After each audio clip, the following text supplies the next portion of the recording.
Bonjour, je suis Hakim Na'alam et je vous propose ma chronique du lundi 22 juillet 2024. Elle s'intitule « Moi, José González, OAS, Front National, Rassemblement National et bientôt Maccabée, sans avoir pu remettre les pieds en Algérie des... » José González, doyen de l'Assemblée française. C'est encore lui qui a prononcé le discours d'ouverture des travaux du nouveau Parlement issu des dernières élections législatives. Bah oui, c'est la loi française. Il revient au plus vieux crouton de l'hémicycle de croutonner quelques mots pour lancer une mandature. Et encore une fois, ce bon vieux José n'a pu se retenir d'évoquer l'Algérie entre ses lèvres pincées par les derniers soubresauts que lui accorde cette putain de vie. Bon, il n'a pas versé de larmes, n'a pas pleuré. Non pas parce que mon José, ancien de l'OAS, vieux compagnon de Poignard et de Gégène de Jean-Marie et actuellement député du Rassemblement National, s'est retenu par obligation de réserve. Non, pensez-vous.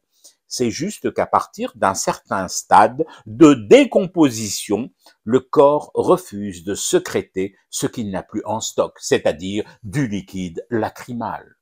Faut dire que même jeune, mon José, il n'en a jamais eu des hectolitres de liquide lacrymal, affectant ses maigres réserves à rire aux larmes des sévices et tortures infligés aux moudjahidines, femmes et hommes, et aux civils algériens tombés entre les griffes de la bande à José et de Jean-Marie.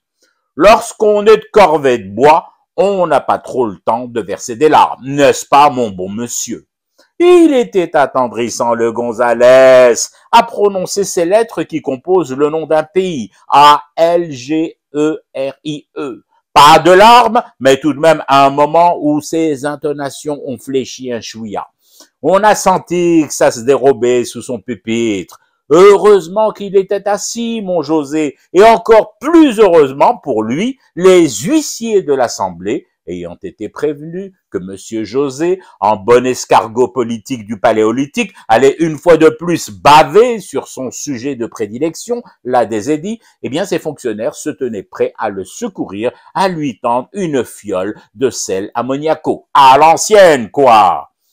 Wallah, ne soyons pas trop vaches avec José la main rouge. Tiens, mon José, c'est cadeau, min indi. Esma ya ouled.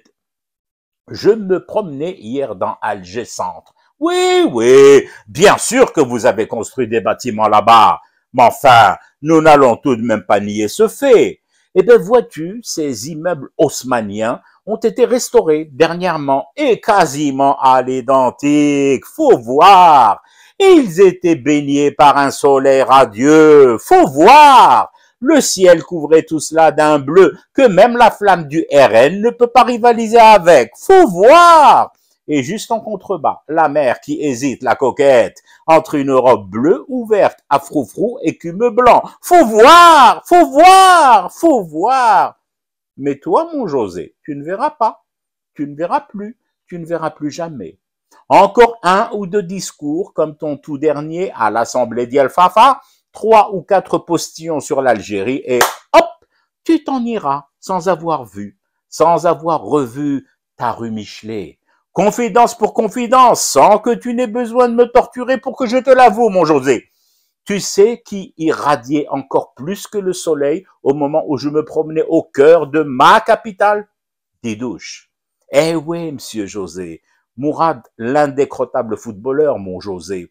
Plus ton vieux cœur palpitait faiblement à Paris pour une terre où tu ne mettras plus jamais les pieds, plus le sourire de Didouche Mourad traçait des lignes de liberté qu'aucun croquis ni plan du baron Haussmann ne peut enfermer dans ta boîte à souvenirs. Adieu, José, je ne t'aimais pas bien. Et je fume du thé pour rester éveillé jusqu'à la fin de ton cauchemar sur terre et le début d'un autre en enfer, l'enfer des tortionnaires. C'était Hakim Na'alam, je vous retrouve demain pour une autre chronique et une autre façon de dire son amour à l'Algérie.